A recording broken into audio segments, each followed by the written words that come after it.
was a dark and stormy night, nor'easter rolling in.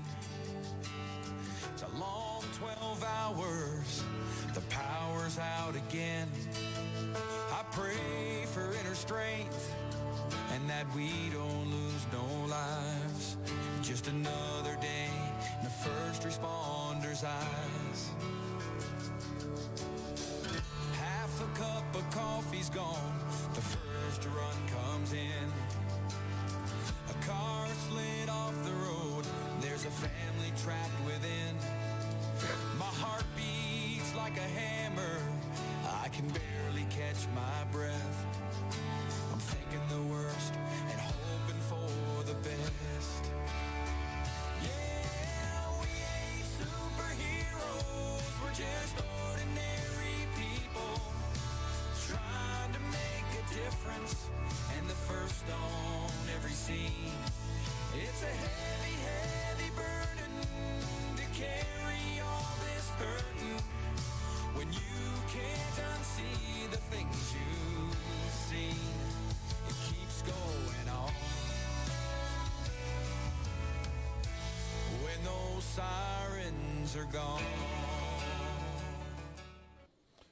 Welcome to Making a Difference Wednesday here on the Mad Radio Show with John and Sam. We are broadcasting you live from the Fishbowl Radio Network studios here in Globe Life Park, the heart of the entertainment district in Arlington, Texas. Man, it is May 13th, and we have been in lockdown for almost 6 weeks. Enough to make everybody a little bit crazy, but you know what? We are here to help with your mental health and get you through this, because that's what we are all about, man. Welcome, Sam. How you doing? I am doing great. It's great to be here. We got a great guest coming up on our show today, Rachelle Zemloc. Zemloc, I'm saying that right. She's out of California. She is a spouse of she is Dr. Rachelle Zemloc. She is a spouse of a firefighter over in California, and she has seen the need for the mental health treatment in our first responders' families, and she has taken that to another level by offering her services to a lot of the family members of our first responders.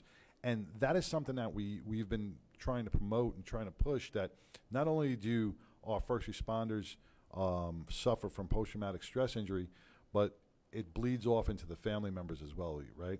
Absolutely, and I love, we'll get more into her website and the 7 video series that she has, really focusing not only on the first responder, but the family unit as a whole, and how everybody is affected, what it looks like, and how we can support each other, which I think is so important. Sometimes, it seems that everything is, thrown on the first responder, or the first responder is in the limelight, or the line of fire, if you will, and forget about the family members that care for and care about those first responders. So her work is very insightful. I'm really excited, because I don't know, today, I don't know about you, but first thing in the morning, getting bombarded with what's going on in this country, I almost feel like are we living in the United States of America? Yeah. I read from Seattle, and I don't like to get political. I don't play that game publicly, but if you're a restaurant owner, you now have to keep the name and contact information of all your dine-in guests.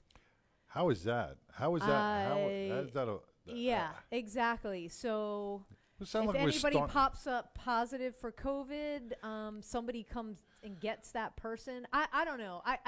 Nazi Germany. Yeah. We want to leave that in the past. Right. But I feel like certain states that have a certain party in their political, the public has voted for a certain party. Yes, I'm trying to be a little PC here. Yeah. No. Have really these states are coming up with some, I'll just call that shady ass stuff. Definitely. What are we going to be marked? Like if we go somewhere, you know that remember the gold stars that the Jews had to wear? Right. Yeah. Are we But- going to start marking people? But what happens if you refuse to give your information? You They mean as will- a restaurant? At a owner? restaurant. If you Oh, if you I don't refuse, know. I'm ju- sure those states Oh, will okay, yeah. find Now some just way throw her to. onto. Hold on one second. Just yeah. throw her on our page. We're throwing people. We're throwing Just people. hang on Hold with on us. one second, Rochelle, because I'm going to need her on Can both. you hear me? I'm going to Call need her him on Snoop both Dogg. as Hey, we split it. we can. Yes, we can hear you. We're Um, just, Okay, and I can't see you, but I didn't know if I was supposed to or not. Yeah. We got our technical we've got guy a fixing it out right now. Amazing tech in the studio, fixing and everything, so the people can see you. We can Yes, see you. we can You'll see be you. able to see us, and we'll have a very impactful conversation here. But yeah, I don't know what the states are planning to do, or the one state, because I haven't read anywhere else, but this one state of Washington. But you know. Are they gonna threaten to put them out of business? Are they gonna? I mean, I don't know. It is really the theater of the absurd. It's sparking fear in a lot of yeah. people, and we discussed this on 99. It's keeping the fear. It's keeping the fear going, and we discussed this in the 99 thing, is where, Derek Meese from Patriot Network just reached out to us and said the AG, the Attorney General said, that you don't have to wear a face mask in public anymore. But what constitutes public? If you go to Home Depot now, it's a public place. It's a business. It's a public place. Are you going to be required to wear a mask? Place or is it It's private public property? Is it? Well, it's open to the public. It's open to the public. Right, But technically, I technically, believe right? it's private property, Once so ag- they get one- to govern themselves. Right. Once again, Yeah. once again, we look at all this confusion aspect because there's no fine line. There's no definition of what public Right. space or domain or business. All the AG came down and said was, you don't have to wear it in public anymore. I So- just think people should do what they feel comfortable doing.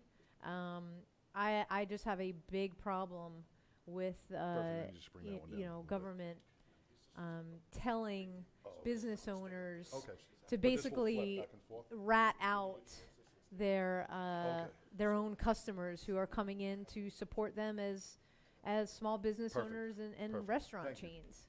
I mean, we don't do that. Thank you very much. We don't do that. We don't. First is Mark Cuban with the ratting out, sending secret shoppers. Who's Yes. wearing masks? Who's not? Who gives a crap? And who are you?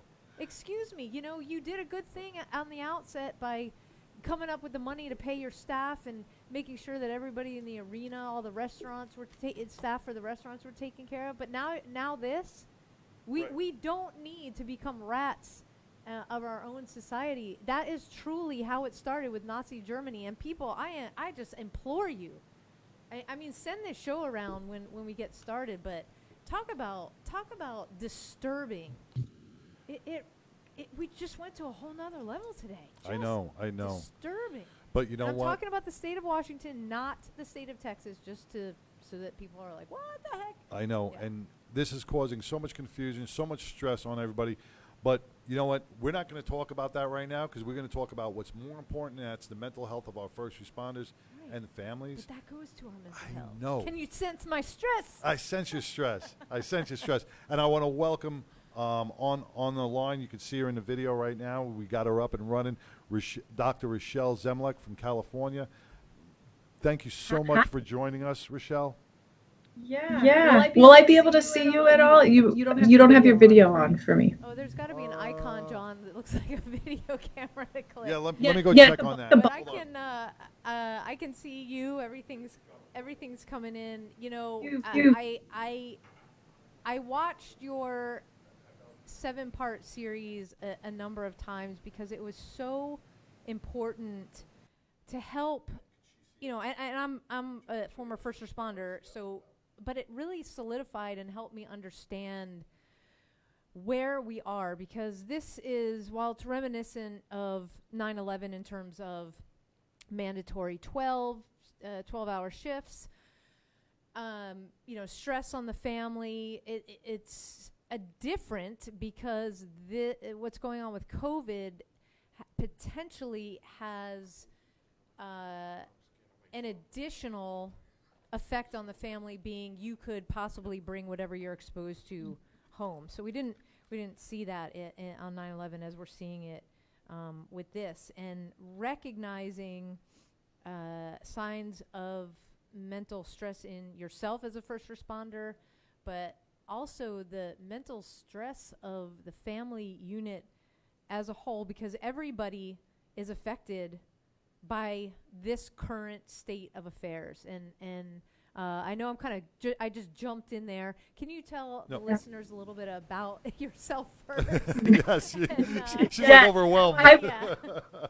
I will, but Samantha, I just want to add to that, the additional impact on families is the fact that it has taken away our support system, which first responder families heavily rely on, because our schedules are so insane and all over the place that we need family help and community help. And all of a sudden now we're had a higher risk to be exposed from our spouses. So we have to limit ourselves from grandparents and daycares and all these things.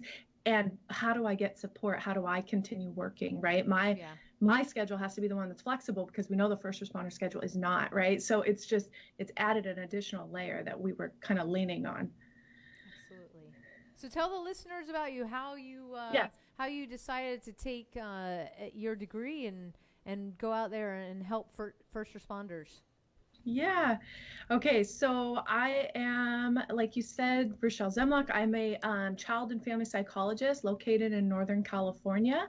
And when I was in grad school, I was in a first responder family with both of my brothers being in law enforcement, now a sister-in-law in law enforcement as well. And I just wanted to help and contribute in some way. I think like a lot of us in first responder families, I saw a big impact on my brothers, their personality, their outlook on life, like those changes, right? And so I wanted to help out. I wanted to give back. And I met with a really respected sergeant that was ahead of a 20-year peer support program that was really effective, and just sat down and said, how can I help? I have a dissertation. What do I do with it? And his response was, we could do more for the families. And I just took that and ran with it. I wanted to be a child and family psychologist anyway, so it was kind of where I was already looking. So I did my research on the way law enforcement impacts the way police work impacts a law enforcement family. And that gave me kind of a broad perspective of spouses, officers, adult children living in it. And then after grad school, I ended up marrying a firefighter. So I took all that knowledge and ideas that I already had and applied it to our own life. Okay, we're a first responder family. We need to build community. We need to be connected to the work in the department. And I kind of understood a lot of these things. But honestly, even though that's why I wanted to help, my personal experience was that I had all this knowledge about the job and how it affects him and how I can support him, how we can be resilient, but none of it came from the department. Zero. I never have been reached out to or educated on or anything. And so for me, I could see we're resilient in all these ways. And I've gotten this information from being a psychologist, not necessarily being a spouse. And so I wanted to extend that. So my focus is really supporting and educating spouses. I wrote a book a couple years back about the Firefighter Family Academy. I just feel like every single family has to recreate the wheel, and they all figure it out, at some point. But it's why are we recreating the wheel?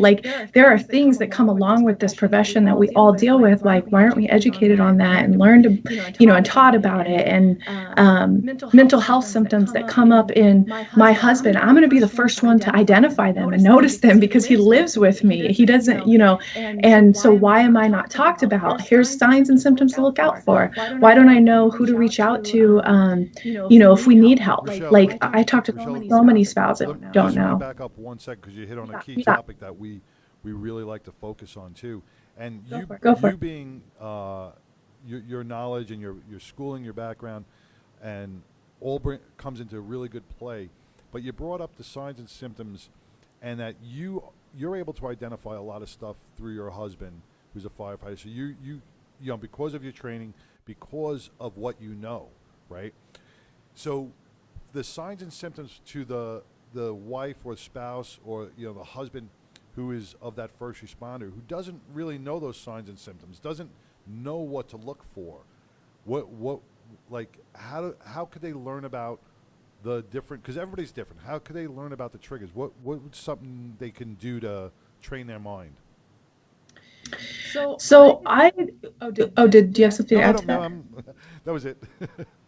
Okay. So I try to talk to spouses about looking for significant changes. Like, your spouse, their personality, their daily habits. And when you sort of see this big, significant change, sometimes it's very quickly and sometimes it's gradually over time. But we're looking in, sleep, alcohol use, being around other people, irritability, anger, like all these things that happen throughout life that come up here and there, but then maybe you're seeing some sort of significant change, significant difference. Wow, you're not yourself anymore, or this is coming up for you, like this is off, it feels off. Those are some signs and symptoms that I would want to be looking out for. Okay. And have a conversation about it. Right now, on that note, and me and Sam have discussed this a couple of times, because post-traumatic stress, all right, is a form of an injury to a brain, of the first responder's brain from a traumatic event, right? So it changes his brain functions a little bit, changes the way he thinks, right? But sometimes people forget that our first responders also have other emotions of sadness, happiness, anger, fear, they express other angers as well that have nothing to do with PTSI or PTSD, right? So to differentiate, did I say that right? To separate, to separate those, because now when a person is diagnosed with post-traumatic stress, the spouse relates to any outburst, any depression or sadness to that post-traumatic stress, when it's really not post-traumatic stress. It's just a natural emotion. It's just their natural human emotion. Does that make sense? Yeah. Is there a question under there that you're hoping that I can answer, or you're just? Well, I was asking that question, like how do you change the how do you recognize the difference between a normal human emotion and an emotion that's going to happen from post-traumatic stress? Because a lot of family members, once somebody's diagnosed with post-traumatic stress, they feel that every emotion that comes out of that first responder's mouth or his attitude is all related to that. And that's not always the case. Right. Which can trigger something. I don't know how important it is to say, oh, that's PTSD. Oh, that's just regular anger. Like, I don't know if that is necessary for a spouse to do, but I think what is probably necessary is to understand triggers, situations that are pretty, triggering of the trauma or the PTSD symptoms, so that you can have an understanding of when situations that we're in may be a little bit more challenging, and therefore, say, anger or those symptoms you're talking about are more likely to appear, so that you can help support that spouse through that. Does that? I don't know if it matters to say, oh, this is regular anger, so I can treat it this way, or this isn't, but just it's going to be a lot of conversations and understanding of one another, of like very comfortable situations that you're in, and then triggering situations, so that we can take different steps in those situations to support that spouse. It makes sense. I'm just going by conversations I've had with other first responders, to the point where if they got angry, or if they were sad for a day, or for an emotion, an actual emotion, their spouse, not knowing, would say, oh, he's having, he's got post-traumatic stress, or, oh, just leave him alone, he suffers from post-traumatic stress.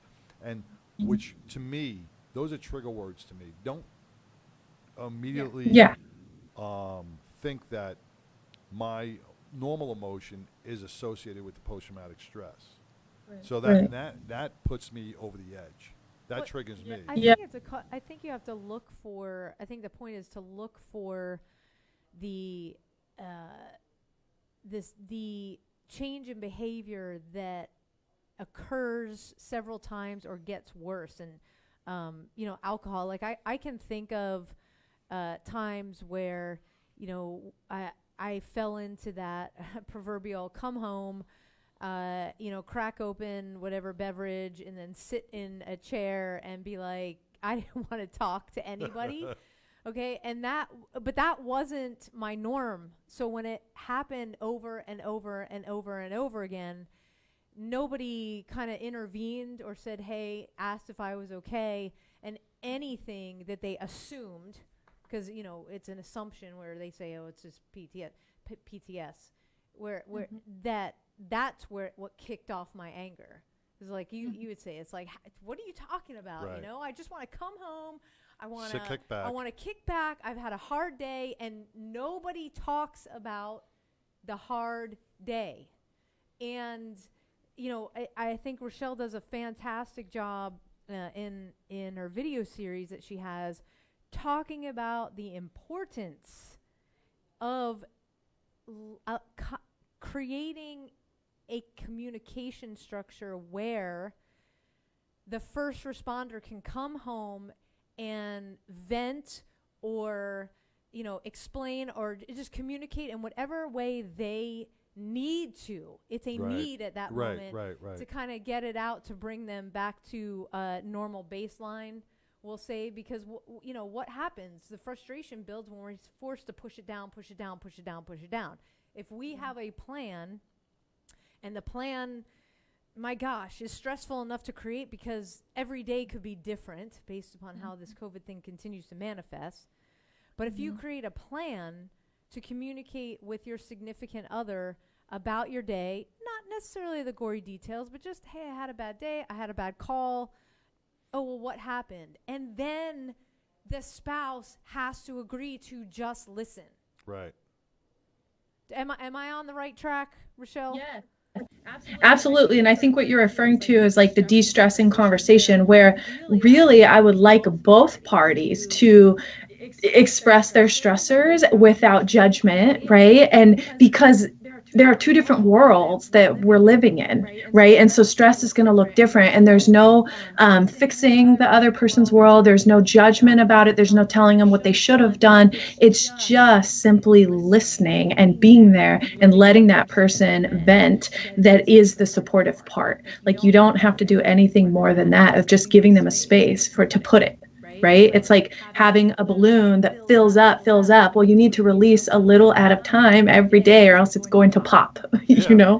Exactly. See, and I like what you said, Rachelle, about that, the first responder is on his way home. Instead of surprising coming through the door in a bad mood or I had a bad day, give that little text message on the way home. Hey, had a bad day. Don't take anything personal. And it also gives that your spouse time to gear up, because if they're having a bad day with the kids and being home or whatever, they can gear up too. So it's not a crash at the front door. It's kind of gave you that little 10 or 20 minute space before you guys interact personally. So I like what you brought up when we had that Zoom call about that little text message saying, hey, just giving you the heads up, had a bad day. Right. Yes, and it's coming up with the language together. Like, I don't know, out of if my spouse just one day texted me, hey, I had a bad day, it's like, what does that mean? But if the two of you sat down and said, listen, here's what some days are like, here's what other days are like for each of you, and then say, what's the way that I can communicate to you that I had a call that was like pretty traumatic versus it was just a normal day, there was regular stressors, like what is the language that we're going to use, so that when I say that word or whatever, that you get it and so that things might be handled differently when they walk in the door. And also on that, John, I think we were talking about having a plan of decompression. Like, what is it that, we kind of talked about that hypervigilance biological roller coaster that Gil Martin tells us about, and talks about how they're in this heightened state of awareness all day at work as a first responder. So when they get home, physically they crash, and there's this like kind of zone out period, and people need different things in order to get back into the normal family life. It might be, silence and I can't talk to anyone. Maybe it's going for a run. Maybe it's taking a shower, whatever it is. The point is the two of you communicate at what point you're going to be able to rejoin family and be back into it, right? And so either way, you're making a plan for the future so that you and your spouse are on the same page. Right, and I think that's probably the best advice you could give any spouse, any family member of a first responder is first responders are used to pre-planning everything. They're used to doing a whole plan out before they enact something. So, yeah, communicate with your spouse. I think that's the greatest thing because I think that's what causes a lot of arguments. I think that's what causes a lot of triggers is the miscommunication of not understanding and the miscommunication of you as a first responder, you think they understand when they're actually just trying to grab for straws.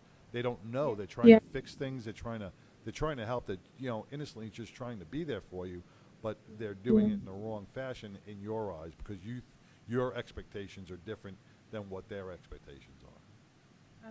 Absolutely. Yeah, they do there. And I think with anyone, as the therapist, I want to say that the best time to have these conversations are not in the moment. Don't have them. Right? And a lot of people will shy away from them because they don't want to have the conversation when things are going well because they feel like it's suddenly going to stir up. They don't want to rock the boat. Bring the mood down. Yeah. Please have it when things are going well because you're both in a better state to discuss it. Your emotions are low. We know that if your heartbeat is above 100 beats per minute, you're no longer processing information the same. You're no longer accessing humor. You're no longer being able to do those things that keep this great conversation going. So have it when you're nice, calm, say, hey, we got to come up with a new way to do this. It's not working out well. Let's get on the same team here and do it. Right. And then when things are hard, you already are on the same page.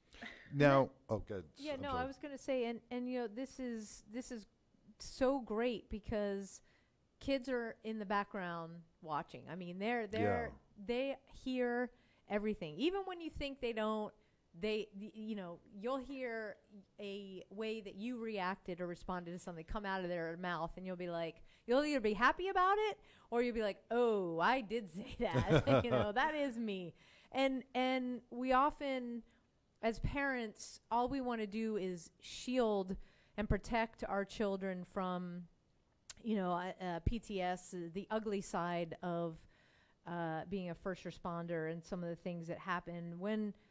In all of this, and when I mean this, I'm talking about the current state of affairs with what we're dealing with COVID, is that we've got to have our kids involved. They've got, call it, I think you called it unmet expectations. They're not able to see their friends, or they are over video. But that's not the same thing. They're if they were working on something special at school, nope, that's gone. Right. Their sports, my son plays sports, that's not happening. Right. So they're in a state of limbo themselves. So I almost picture it as if, if I was a first responder right now, I'm trying to go to work every day, and I don't know what's going to be waiting for me at work because we're having to adjust and readjust to everything. And then coming home, I don't know what my spouse and my kids have been through that day. I may or may not be tuned in to they're not happy. And so at what point do we include the children in these conversations? Yeah, I mean, you know your kids best and where they're at. Developmentally, it's going to be different. You're right. They're all hearing it, but they understand it at different levels, right? So I don't know, if you had a more specific question, but I'm all about how having the conversation with kids, but at their own developmental level. And so, I can talk to people specifically about what age their kid is and how much information they should get versus maybe their other kid that's a little bit older and they might be able to handle a little bit different types of information. In general, I'd say the pattern that I see with first responders is that sometimes they give their kids a little bit too much information about the real world, which can cause a lot of worries and anxieties for children of first responder families, because we do a lot of preparing in first responder families for the worst case scenario, and that oftentimes gives our kids this very terrifying view of the world, Well, which maybe not ready to handle just yet at their developmental. Now, as a firefighter's wife, now as a spouse with a child, right? What Sam said, okay, dad had a bad day or mom had a bad day and is on her way home, gave you that little text. Really shitty day on my way home. I want to be left alone, right? Kid's been cooped up all day, right? All they want to do is they see that their mom or dad come through that door. They are so excited, like a puppy dog. They're running around going, oh, daddy's home, mommy's home, whatever, because they're so excited, right? So now how does that one spouse turn around and go, hey, when dad or mom walk through the door, leave them alone, they had a bad day. Why did they have a bad day? He's a hero. He's a firefighter. He's a police officer. He's saving the world. Well, how do you shield? How do you do that? What vocabulary do you use? Yeah, well, there could be a couple different options. Like, one option is to try and avoid that situation if that spouse really doesn't want it, right? So it's like, hey, I could get them out of the house so that we could miss that homecoming. So we're in a pandemic. We can't leave the house. We can't. We're isolated. We're quarantined.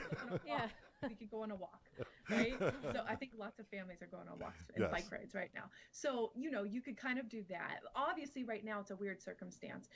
You could go play a game in the backyard, right? So that they're missing that incoming, and say, hey, I'm going to take them in the backyard or whatever. You go take a shower, do whatever. Or maybe you say, all right, when you get home, they're obviously going to come, run, give you lots of hugs. But after about 15 minutes, why don't you go for a run? Or why don't you, so you might have to have a conversation about how we're going to handle that. It's either one, we try and avoid it so that you get some space, or two, do the 10-minute, hey, hi, how are you doing?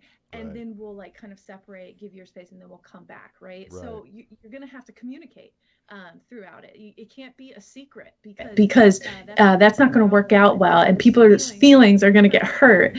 But if your kids are old enough to where you've already had the conversation about, after work, things are challenging. And that's with any job, but especially for first responders. But they can understand that, after school, they're exhausted. They come home. They just want to sit and watch TV, right? They can, some kids can relate to that. You bring it back to their experiences and say, like when you have a hard day, or, can you remember what it's like to go to school and then you have soccer practice right after and how exhausted you are?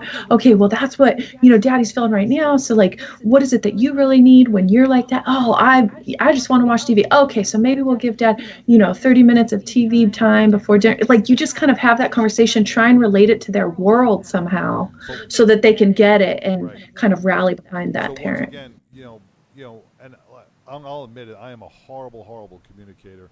But you're not. I really am a horrible communicator. My wife will tell you. But as spouses talk about, pre-planning this event, and on a bad day, we got to involve the kids into the conversation as well on a different level. So now everybody's informed. Everybody in the household is informed with what each expectation is on one of those bad, so-called bad days, right? Yeah, absolutely. Yeah. And I'll say two of the biggest sources of stress I think that you address are, when we feel like we don't have control. That's a huge one, and because for first responders, like John brought up, we have a plan of action for everything. And this whole situation has thrown a lot of people into, well, yesterday it was this. What do you mean today we're doing something different? And it's like there is no. It's hard to feel like you have some semblance of control over your job, over how you're going to respond, because maybe it's like, oh nope, you can't go and respond to the call this way anymore. You have to do it this way. And with everything going in a million different directions, we feel like we don't have control. And then the added stress of we just keep pushing it down and forget the huge component of what we do have control over, which is our self-care. And it's for ourselves as first responders, but also for the spouses. And can you touch a little bit about the control issue when it deals with the brain and specifically how it affects our first responders, what you're seeing now? Yeah, well, I think that, well, for all of us, we could talk about kids and adults, anxiety, PTSD. Control oftentimes equals security, safety, right?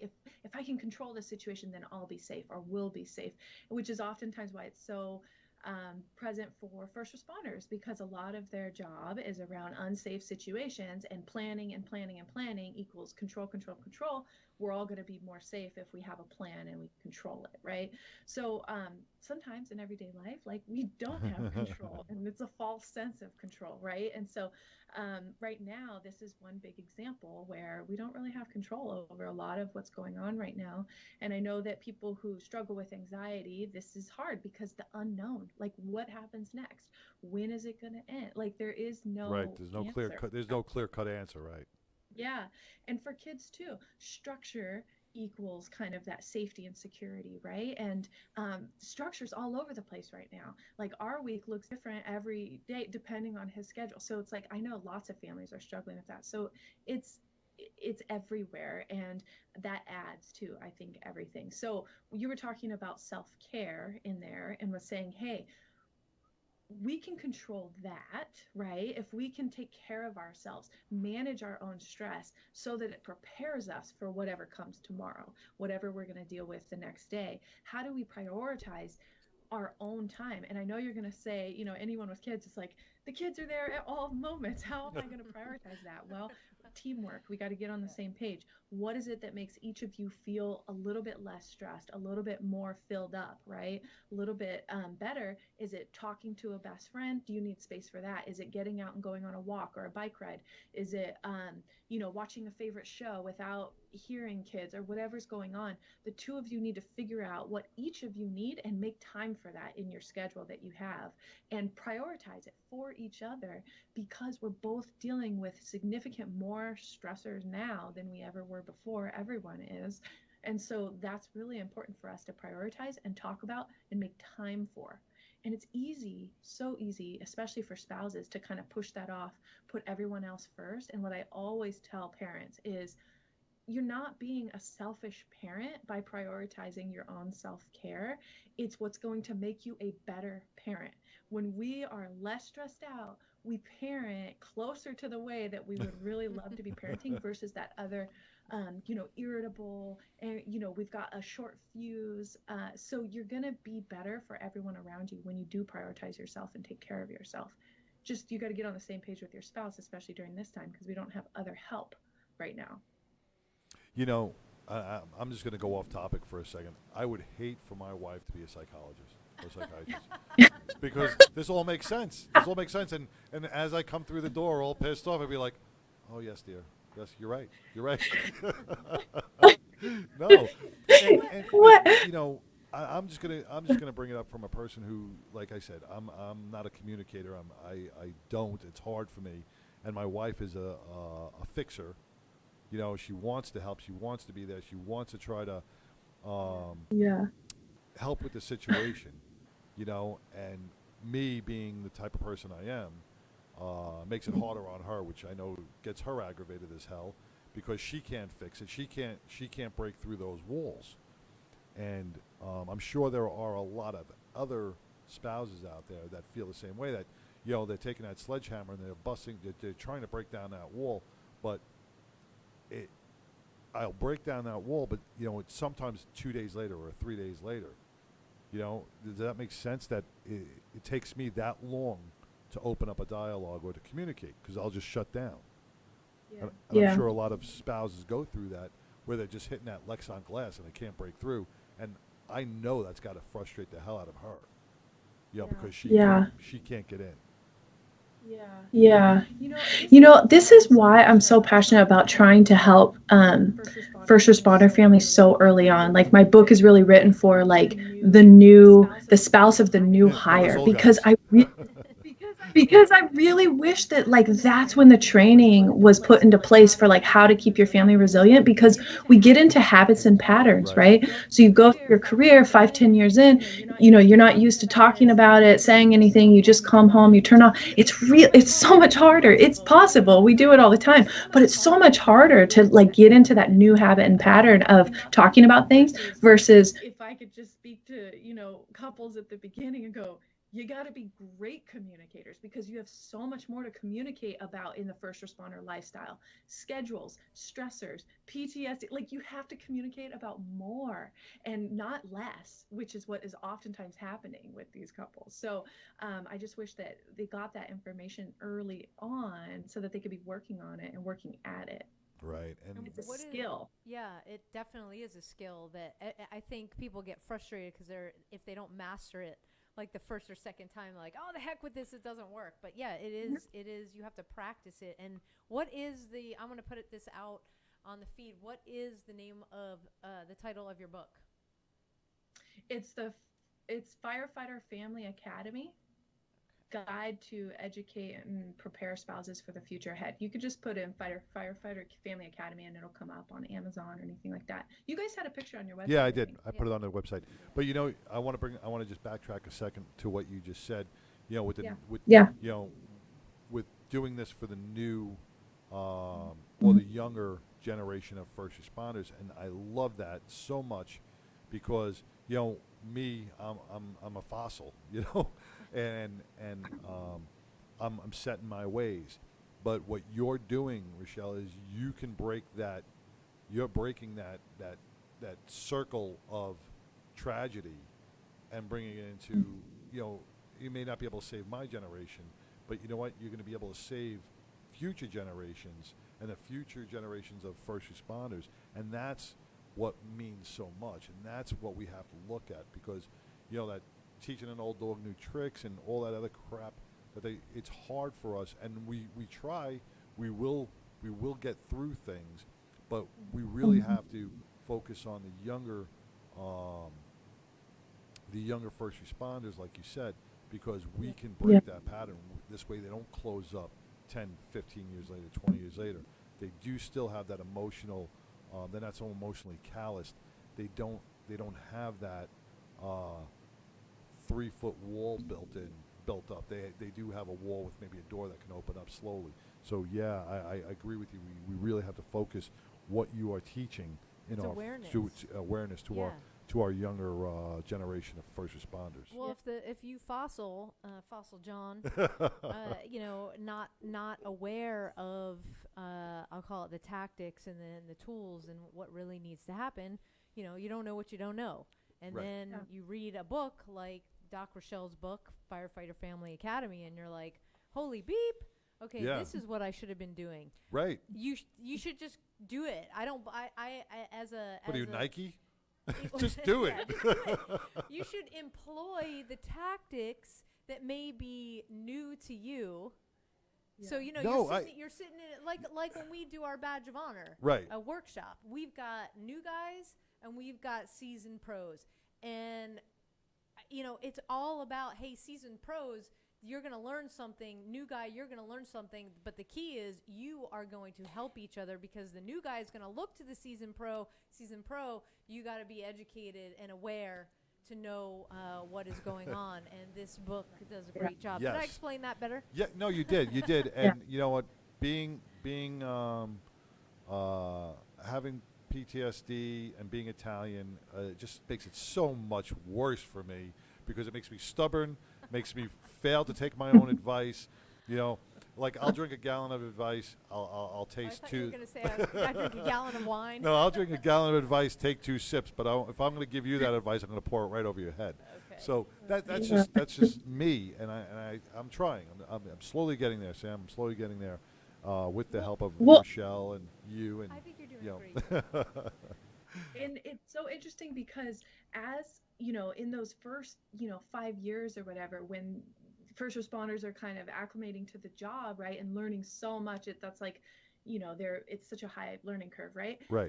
All the skills that they're learning that makes them effective at the work oftentimes are very ineffective in a marriage. Like, right? It's like that, Right. managing their emotions and holding them in, and taking control of the situation, and all these things that do not work when you're communicating with your spouse. And so it's finding, and why I want to get in is because I want to help them identify those things that are great at work, and then how to do them at home differently, so that you can have an effective relationship as well. And so when to turn it on and when to turn it off, like that is the key of the resilient family, being living in two different worlds and noticing the difference and transitioning into and out of them. Oh, that's a great Yeah, point. Yeah. it is great, and I like to turn it on and off though. This is the only thing that I'm a little skeptical about, because Yeah. that's just so hard for. But I guess if we start teaching and giving the tools to our first responders in the early stages of their careers, yes, then they'll be able to learn how to use those tools to shut that Yeah, switch 'cause on and off. It's a practice. It's a and then practice, and it just takes time. It's becomes- conditioning. Yeah. But conditioned to for do that. now, like I don't know how I would even be able to do that.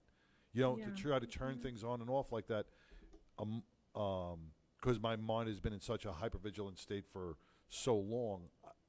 I don't know. Well, I think that's when that's the hope that we talk about, is to Right. get in front of this, to get in Yeah. front of before 5 and Yes. 10 years Yeah, goes yeah, by, yeah. where you're the badge 24/7. Right. To teach tools and things to practice. And again, it comes back to the people that have been there saying, hey, when you're out of the academy, you have just worked your butts off. You have achieved something that you have been going for 6 months, a year, however long the academies are. And now you've got the badge pinned on you, or you've received your credentials. You are not those credentials. You are a human being who reports for duty. As Right. I said, I'm 24/7, 365. So, the on-off switch, I totally get that. But you're not that. You are a human being who serves that role in life, in society. And I know that people are listening are probably like, what the hell is Sam talking about? Because when you say, what do you do? It's like, I'm a cop. It's Yeah. not, I work for the Riverside Police Department. I'm a police officer there. It sounds weird to say it the second way versus the first way, but I think that there is hope to be able to get to the new recruits or in the training academy and talk about and use strong statements like, I promise you, if you follow the projected path of typical police firefighter work and you don't do XYZ, this is what life is going to look like 5 years, 10 years down the road. Don't Right, take it from right, me. right, Because, right. like my son, he's got to experience it for himself before he gets it. Because you always have people that, what are you telling me that for? Look at and use the senior guys as an example. Bring them in. Let them be the ones to say, what she's saying is real, guys. Right. Okay? This is absolutely, how many more divorces do we need to see in the police and firefighter ranks? Which I think have gone down. If you can correct me if I'm wrong, Rachelle, I think the divorce rate, police officers had one of the highest divorce rates back in the 80s and 90s. I don't know if you know the divorce rates now in our first responders has diminished, correct? I don't know the numbers about diminishing. I do know that it's not necessarily, often people think that it's the highest divorce rate of any occupation, and that's not the case. I do know that it's not what most people consider it to be, but I don't know the exact decrease. Oh, okay. Yeah, we've got just a few minutes. This hour flies by. We've got so I much great know. information. So, I know. Rachelle, how Yeah. do people reach you? If they are, I got another thing. you are in California, just as an FYI. So, in terms of licensure, but if people want to check you out, and I encourage everybody to visit the website that she's going to tell you right now, that John's Yes. put up on the feed, Yes. and grab that 7-part video series. Yes, so my website is firstresponderfamilypsychology.com. You can email me and contact me directly through that, but on there, there's a video series for how to protect your family through the coronavirus pandemic. And so that's the videos that you were talking about. You can get that for free on there. But also on there, I write a blog, a weekly blog for first responder spouses. Like I said, my hope is to really give good information to spouses so that they know what's going on and how to support their family and be resilient. I do find that first responders also appreciate the blogs as well, just because sometimes I'm explaining it and things in ways that go on at home that they can really connect with. And I know that you guys had success posting one of those blogs, but there's lots of information about that on there, very specific to first responder families. You can find me at Instagram, First Responder Family Psychology, same thing on Facebook, and I always post my blogs to there too. I do events for spouses when we were doing events. Now I'm doing them through webinars, sometimes just educating, building community, trying to connect them to other spouses so that we can learn from one another. I'm in California, so I can see therapeutically any resident of California through video or locally. That was my next question to you. You're in California, but say somebody in New York wanted to reach out for advice. Are you allowed? I mean, does your license allow you to speak to somebody out of state? I can consult with them, like if they have a question, I can consult with them about thoughts, ideas, maybe resources that they could reach out to, things like that. I can come speak for them, but I can't do therapy with them. Because, once again, there probably are a lot of first responders in other states around because you are so comfortable to talk to. You do have that open dialogue, and you're a spouse of a firefighter, so they feel comfortable. They know you know what you're talking about. So I'm sure we have first responders all around the state, all around the country that would probably want to consult, probably want to call you up, ask you a couple of questions, and see how if they're responding the right way. Maybe not so much getting the treatment, but maybe feeling a little bit more comfortable getting a resource from you than somebody on the street. So I would value your opinion over somebody that I didn't know. Absolutely. Thank you. And no, it's helpful when I hear from people, because if I get the same questions, right, then I can create some sort of video series that then can go out to anyone and they can share it. Yes. I love the way she thinks. Yes. Helping the masses. That's what it's all about, making this world a better place. Right. Well, thank you so much, Dr. Rachelle, for joining us today. I know you've impacted everybody listening. Yes. This recording will go out as well, so you'll Yep. be able to impact many, many more. And I hope your phone rings nonstop. I hope so. During convenient times, so not family time. Yeah, I hope you get some rest. Hey, blessings to your husband. Tell him thank you so much for doing what he's doing. Hear from you again. What? I hope to hear from you again. Yes. Yeah. We're going to keep this series going, so we will have you back on very soon. We'd like to, maybe even after this COVID's done, we'll look at how to do the impact. Yeah, absolutely. Great. All right. Great. Well, thank you Take so care. much. Of course. Bye. Bye-bye. Wow, that was super awesome. That was. It really, I just love the way that she delivers the information. And again, I will encourage everybody, even if you're a family member of a first responder, not necessarily a spouse, just go grab her 7-part video series. Yes. They're not long videos, but they'll make you go, oh, okay, Yeah. and put some great ideas out there. So as we're wrapping up here, another show. Wow, it just flew by. Awesome. It always does. Always Take us does. home. All right. Take us home, old timer. Fossil. All right. Well, thank you, Sam. Thank you, Rachelle Zemloc, Dr. Rachelle Zemloc out of California, for wonderful insight into our first responders' families' lives. And until next week, man, join us every Wednesday between 6 and 7 right here on www.fbrn.us. And remember, if you can be anything in this world, please be kind. And until next week, stay safe, stay blessed, take care.